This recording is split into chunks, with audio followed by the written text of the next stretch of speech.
সকলকে স্বাগতম আরেকটি নতুন নীরব ধ্যানের ভিডিওতে। আজকে নির্ধারিত শাস্ত্রাংশ আদি পুস্তক তার 10 অধ্যায় 1 থেকে 14 পদ, এবং এখানে উপরে লেখা আছে নোহের বংশের কথা অথবা একটি বংশ বিবরণী। আমি জানি আপনার এবং আমার সবারই বংশ বিবরণী দেখলে মনে হয় কেন, কিন্তু এটাও আমরা জানি বাইবেলের প্রত্যেকটি অংশই ঈশ্বর নিঃশেষিত এবং এগুলো গুরুত্বপূর্ণ, এবং তা আমি দেখার চেষ্টা করলাম। আমরা যদি এই অংশ দেখি তাহলে পরে আমরা দেখতে পাবো যে এই অংশটি ঠিক জল প্লাবনের পরের লেখা আছে। ঈশ্বর তিনি নতুনভাবে চুক্তিবদ্ধ হলেন নোহের সাথে, তার 3 জন ছেলে ছিল, এবং আমরা দেখতে পারি যদি আমরা শাস্ত্র বিশ্বাস করি আমরা এই 3 ছেলের বংশ হতেই এসেছি, এবং এই অংশ তার একটা বিস্তর ব্যাখ্যা দেয়।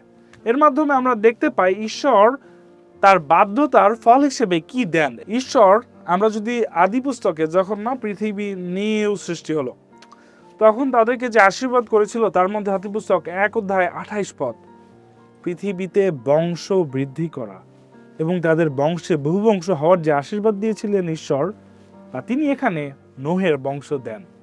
এবং তার ফলস্বরূপ আমরা, যদিও এখানে বলা আছে 3 ছেলের কথা, কিন্তু আজকের এই অংশে আমরা 2 ছেলের বংশের বিষয় দেখব, এবং আমরা দেখব কতটা মহৎভাবে ঈশ্বর তাদেরকে আশীর্বাদ করেছিলেন এবং বর্তমান সময়ে তারা কতটা বিস্তৃতভাবে ছড়িয়ে আছে।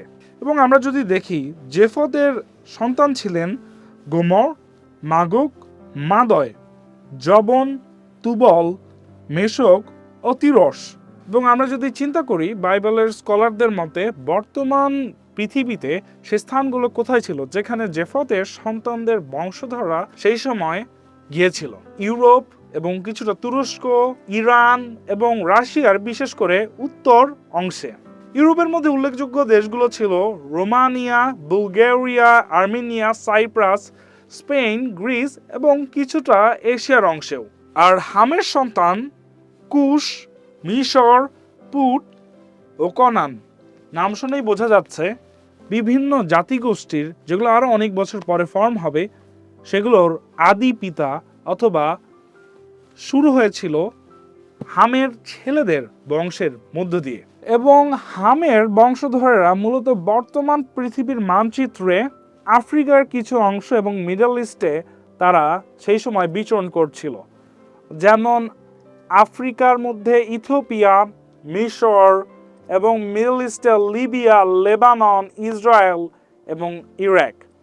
এবং আমরা দেখতে পাই যে ঈশ্বর নোহকে কিভাবে আশীর্বাদ করলেন এবং তার জাতি সমুদয় পৃথিবীকে আবার ভরিয়ে তুলল। সেই রাশিয়া থেকে ইউরোপ এবং এশিয়া, এবং আমরা দেখতে পাই যে আফ্রিকা, সব জায়গায় আবার ঈশ্বর নতুন করে মানুষকে যে আশীর্বাদ তিনি করেছিলেন সেই আশীর্বাদ, সেই প্রমিস তিনি রাখলেন। এই অংশ থেকে আমরা আজকের দিনে এই শিক্ষা গ্রহণ করতে পারি এবং অনুপ্রাণিত হতে পারি যে ঈশ্বর যদি আপনাকে একটি রাফ সিজনে নিয়ে যাওয়ার জন্য আহ্বান করেন এবং আপনি তাতে সম্মতি প্রদান করেন এবং বাধ্যভাবে শেষ পর্যন্ত স্থির থাকেন, তাহলে তিনি তার যে মহৎ পরিকল্পনা রয়েছে তা আপনার মধ্য দিয়ে সিদ্ধ করবেন। তাহলে আপনি কি সেই রাফ সিজনে যাওয়ার জন্য এবং বিশ্বস্ত থাকার জন্য প্রস্তুত?